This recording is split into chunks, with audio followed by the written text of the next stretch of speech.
Olá, galera! E aí, como vocês estão? Estão bem? Ótimo! Pessoal, hoje nós vamos gravar a nossa primeira aula de correção, tá? Nós gravamos as aulas de conteúdo, eu espero que vocês tenham assistido, tenham assimilado muito bem, tá? E hoje nós vamos gravar a correção, certo? Do capítulo 7, da atividade que eu passei referente ao capítulo 7, tá bom? Então, bora lá. Pega o material de vocês, pega lápis, borracha e fiquem atentos aí, ó. Acompanha aí no material. Nós vamos começar corrigindo as questões subjetivas que estão localizadas lá na página 62, tá? Página 62 do material de vocês, tá? E aí eu começo pela primeira questão, que pergunta o seguinte: durante a República Oligárquica, houve muitos conflitos sociais. Cite os principais, identificando os rurais e os urbanos.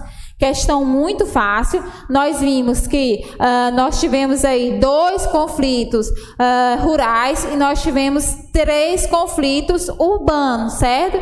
E a questão pede justamente que você mencione esses conflitos, dividindo quais eram os rurais e quais eram os urbanos, tá? E aqui nós temos a resposta, ó. Conflitos rurais, quais foram? Canudos e Contestado, certo? Esses aqui foram os 2 conflitos rurais, certo? Canudos e Contestado.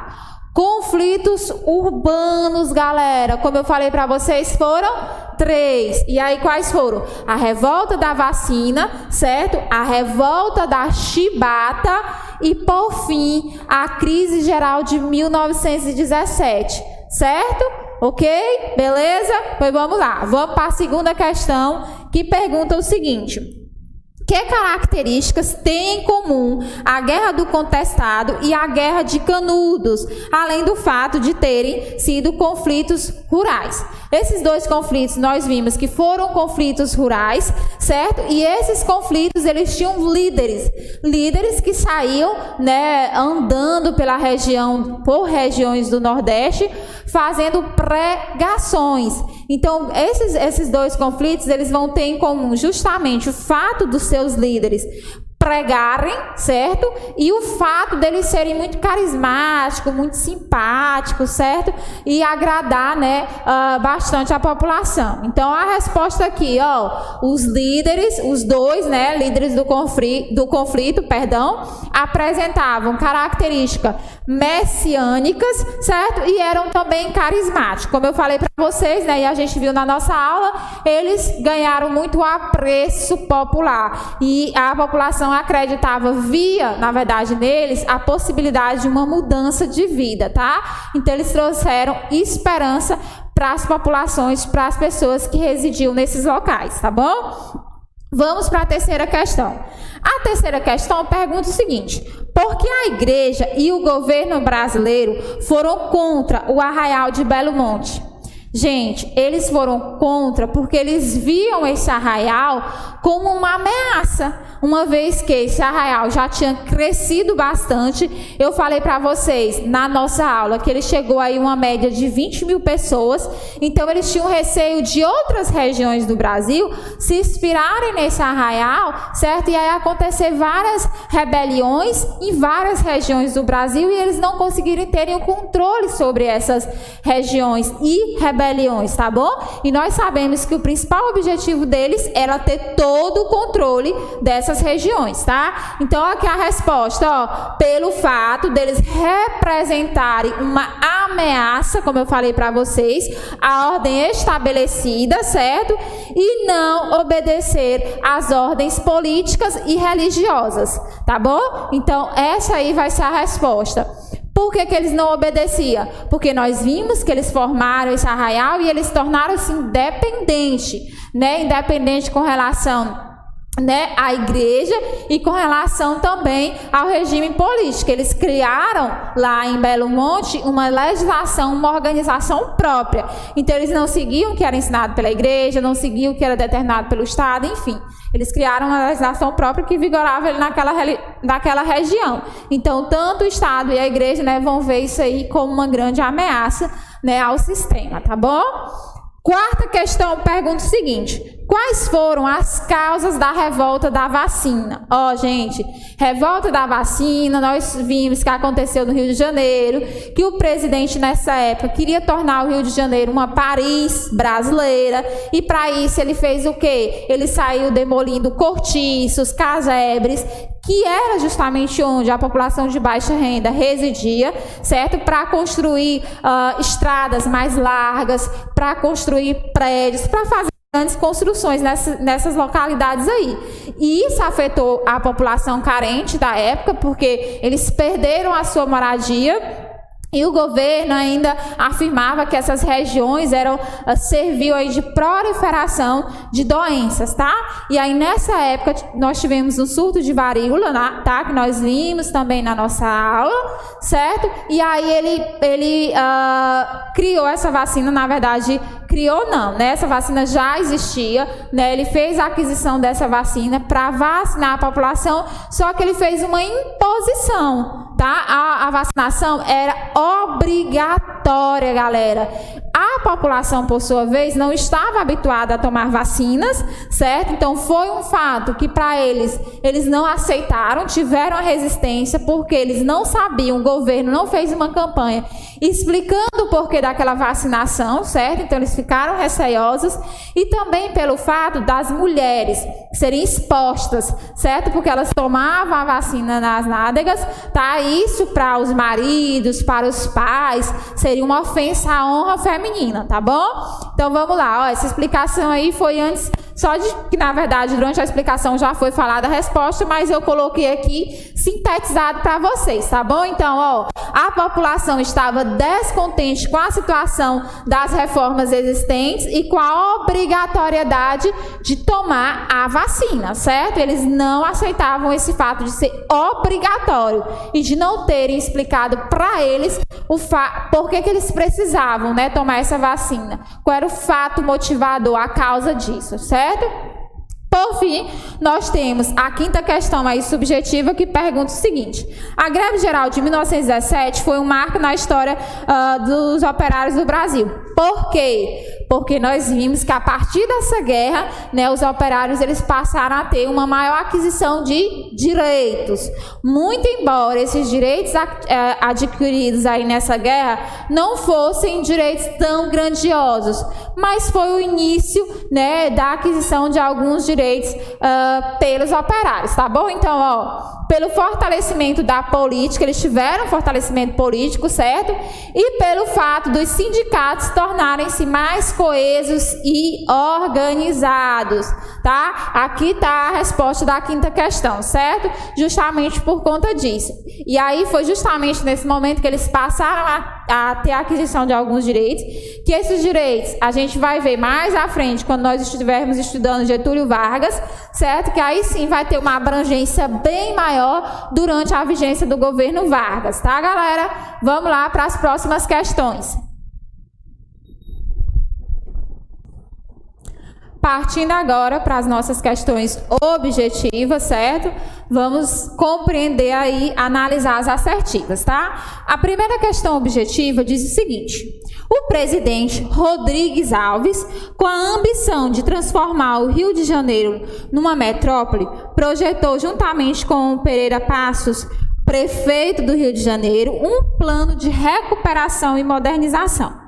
Muitas desapropriações foram efetuadas, casas derrubadas, ruas alargadas, o que transformou a cidade numa área repleta de desabrigados e de entulho. Enquanto isso, Oswaldo Cruz desenvolveu uma vacina para sanear a cidade, combatendo a varíola e a febre amarela.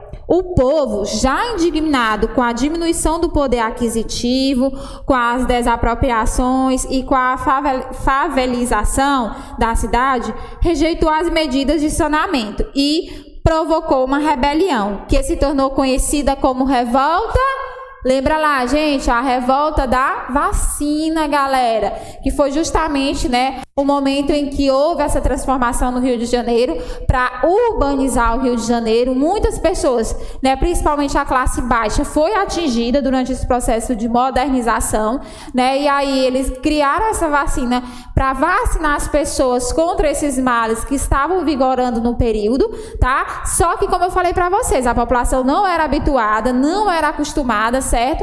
A serem vacinadas. Então, elas não aceitaram, porque o governo não fez uma campanha especificando qual era a real finalidade daquela vacina. Então, houve muitas rebeliões, certo? A população acabou atacando os agentes sanitários que realizavam as vacinações e o governo teve que suspender esse processo de vacinação, tá? Então, a resposta correta da primeira questão vai ser D, de Deus, certo? Deus aí para nos amparar. Por quê? Porque está lá vacina na letra D, certo? Vamos para a nossa segunda questão, que tem um texto, né? Logo após tem a pergunta. Segunda questão diz o seguinte: o fato que deflagrou o movimento foi o castigo infligido a um marujo, Marcelino Rodrigues. Naquela noite, o clarim da sentinela não anunciaria toque de recolher, e sim combate, para que os marinheiros tomassem conta das embarcações. Houve luta e 4 oficiais foram mortos. Ficaram em poder dos revoltosos, né, em Minas Gerais, São Paulo e Bahia. O pânico se espalhou e muitas famílias abandonaram o Rio com destino ao interior. E a pergunta diz: o texto acima retrata uma passagem de um movimento ocorrido durante a Primeira República do Brasil. Assinale a alternativa que indica corretamente o nome desse movimento. Galera, ao analisar o texto, vocês perceberam que está falando sobre um castigo que foi dado ao marinheiro, certo? Ele levou várias chicotadas. Esse marinheiro, ele era de cor de pele negra, certo? E aí, para, na verdade, reagir a esse castigo, a Marinha colocou as suas embarcações em frente à cidade, certo? E ameaçou, caso esses castigos não fossem abolidos pelo governo, ameaçou de bombardear a cidade. O governo meio que não acreditou inicialmente. Então, eles acabaram, né, atirando, dando 2 tiros de canhões, que esses tiros, na verdade, atingiram 2 crianças, tá? E aí, diante dessa situação, o governo se comprometeu a suspender esses castigos. O nome desse movimento, qual foi, minha gente? Revolta da Chibata. Muito bem, galera. Revolta da Chibata. Que, na verdade, né, foi uma mera promessa, porque logo após a Marinha se retirar, passou pouco tempo depois, o governo, né, os castigos continuaram a existir e não foram reprimidos pelo governo, tá bom? Então, a resposta correta aí da segunda questão vai ser letra de escola, certo, galera? É de escola. Vamos para a terceira questão. A terceira questão diz o seguinte: parte do território do estado de Santa Catarina foi envolvida em um conflito armado entre os anos de 1912 e 1916. A Guerra do Contestado, né, que foi aquele conflito lá em disputa, né, buscando a conquista de um território que ficava justamente entre Santa Catarina, né, era uma linha divisória entre duas regiões aí, certo? Sobre esse conflito, assinala a alternativa correta. Então, ele quer saber aqui a alternativa que vai descrever informações corretas sobre esse movimento. A letra A diz o seguinte: uma das causas da Guerra do Contestado foi a expulsão dos camponeses de suas terras para a construção de um estado de ferro. Nananina não foi, né? Nós vimos que o motivo vai ser outro, né? Letra B, a Guerra do Contestado foi um movimento apenas contra a instalação da estrada de ferro que ligava São Paulo e Rio de Janeiro? Também não. O motivo do conflito vai ser a disputa, né, por uma faixa de terra. Então, letra B está incorreta. Letra C diz: o contestado foi um movimento messiânico articulado com Canudos, né, e a proposta era que esse movimento acontecesse ao mesmo tempo, exigindo a transformação da República Brasileira. Até que todos esses movimentos, eles buscavam meio que a instauração da República, tá, gente? Mas não foi o fato primordial e eles também não tinham o objetivo de acontecer conjuntamente, tá bom? A letra D diz: a Guerra do Contestado terminou em acordo entre os rebeldes e a força do exército, o que poupou a vida de todos os envolvidos. Muito bem, essa letra aí, ela responde corretamente. Por quê? Porque nós vimos, né, que esse conflito acabou, essa faixa de terra que era disputada, né, que foi o fato gerador desse conflito, não ficou nem para um e nem para outro, mas para ambos. Ela foi dividida para os dois, certo? Então eles fizeram a divisão, um acordo de divisão que envolvia o exército, enfim. Então a resposta correta aí da terceira questão vai ser o quê? D de Deus, tá? Eu espero que vocês estejam aí gabaritando, acertando tudo, tá? Quarta questão diz o seguinte: a República Oligárquica, que se instaurou de 1894 até 1930, foi marcada no Brasil pelo controle político exercido sobre o governo federal, pela oligarquia cafeira paulista e pela elite rural mineira, na conhecida política do café com leite. Foi nesse período ainda que se desenvolveu mais fortemente, né, a questão do poder dos coronéis, garantindo poder político regional às diversas elites locais do país. Nesse período de domínio dos fazendeiros, ocorreram conflitos sociais, entre os quais destacamos, tá? Então, aqui, na verdade, ele pede para destacar os conflitos sociais que ocorreram durante a vigência da política do café com leite, né? Que nós vimos que foi uma política estabelecida entre quais regiões do Brasil? Quais? Hein? Não estou ouvindo. Quais foram? Minas Gerais e São Paulo. Muito bem, galera. Minas Gerais e São Paulo, tá? Então, vamos lá. A letra A diz que ocorreu a revolta do Juazeiro, né, em que Padre Cícero liderou, né, esse grupo de coronéis, enfim, que essa revolta ela buscava o fim de alguns abusos no Ceará, certo? Não está correta, porque esse conflito aqui não tem como data marcante esse período, certo? E aí nós temos, a revolta da vacina, que envolveu somente a elite carioca, rebelada por causa da obrigatoriedade da vacina decretada pelo ministro Oswaldo Cruz. Guarda aí, porque essa questão ela pode confundir vocês. Aí a letra B diz: a revolta da Chibata, que envolveu oficiais do exército que se negavam a continuar castigando seus subordinados, né, com chicotes e prisões desnecessárias. A letra D que vai dizer: a Guerra de Canudos, um conflito marcado pelo fanatismo messiânico, que também envolvia questões relativas à miséria dos camponeses do interior do estado do Nordeste. E a letra E que vai dizer: a revolta dos 18 do Forte, em que os camponeses atacaram o Forte de Copacabana, no Rio de Janeiro, exigindo que o governo decretasse a reforma agrária. E aí, galera, qual foi a alternativa que vocês marcaram aí nessa questão como correta? Foi a A? Foi a B? Foi a C? Foi a D ou a E? Hein? Qual foi? Pessoal, resposta correta dessa questão é a alternativa D de Deus. Deus presente aqui, certo? Deus, tá? E presente aí também onde vocês estão, tá? Então, a resposta correta é a letra D, que diz: a Guerra de Canudos, um conflito marcado pelo fanatismo, certo? Que também envolvia questões relativas à miséria dos camponeses no interior do Nordeste, mais precisamente no interior da Bahia, certo? Então, quarta questão, mais uma vez, D de Deus. Tá bom, galera? Vamos para a quinta questão aí. A quinta questão diz o seguinte: ela tem um texto, certo? Que esse texto, na verdade, ele fala sobre o Virgulino Ferreira da Silva, que nós sabemos que Virgulino foi o quê, gente? Foi o quê? Foi um coronel Virgulino? Foi? Então vocês não estão muito bons aí não, tá? Virgulino, na verdade, foi líder do cangaço, de um grupo, né, certo? De cangaço. Que esses grupos, eles formavam-se e saíam peregrinando regiões do Brasil, né, invadindo propriedades, enfim. Como objetivo, vingar-se por a morte de alguns dos seus integrantes, ou simplesmente não, porque não é simplesmente, né? Ou pelo fato de terem suas propriedades tomadas. Então não foi simplesmente, foi uma coisa muito grave. Você perder sua propriedade não é fácil, tá? Então tem esse texto aí, que é um texto de cordel. Não vou fazer a leitura dele, porque vocês já fizeram em casa. Eu vou me direcionar para vocês responderem, obviamente, né? Então eu já vou me direcionar para a pergunta, que diz o seguinte, ó. Para o autor do cordel, Lampião é uma vítima da sociedade.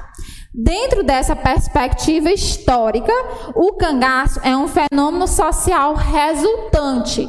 Então, a questão está querendo saber qual é o fenômeno causador do cangaço, né, que fez gerar aí o surgimento do cangaço. A letra A diz o seguinte: das alianças firmadas entre os jagunços e coronéis, no sentido de perturbar o poder. Não, porque nós sabemos que os coronéis, né, e os cangaços, eles eram opostos. Eles não se uniam, muito pelo contrário, eles queriam distância um dos outros, certo? Então eram grupos que não tinham alianças, tá bom? Letra B, das brigas entre os grandes coronéis, que incentivava a formação de grupos de cangaceiro que se fortaleceram. Coronéis não se transformariam em cangaceiros. Então, também não está correta a letra B. A letra C, que diz: dos conflitos entre famílias poderosas, que levavam alguns dos seus membros a entrarem no cangaço para eliminar os inimigos. Não, gente, a maioria dos cangaceiros, eles eram oriundos de famílias humildes, tá? Então, não eram de famílias poderosas, não eram de famílias ricas, não, tá? A letra D, que diz: das poucas oportunidades oferecidas aos sertanejos em um contexto social marcado pela exploração, pela miséria e pela fome. Muito bem, essa assertiva responde perfeitamente à questão, porque, como eu falei para vocês na vigência da nossa aula, o principal objetivo dos cangaceiros era justamente vingar-se pela morte, né, pelos castigos, pela fúria dos coronéis com relação a alguns dos seus familiares, certo? E também por verem, na verdade, né, os seus familiares, seus pais, enfim, perderem propriedades para esses coronéis, tá? Então, a resposta correta vai ser, mais uma vez, D de Deus, porque Deus é maior, né? Deus está aqui presente, tá bom? E assim, galera, nós fechamos a correção aí, né, da atividade que eu havia deixado para vocês. Beijinhos e até a nossa próxima aula. Estudem, tá?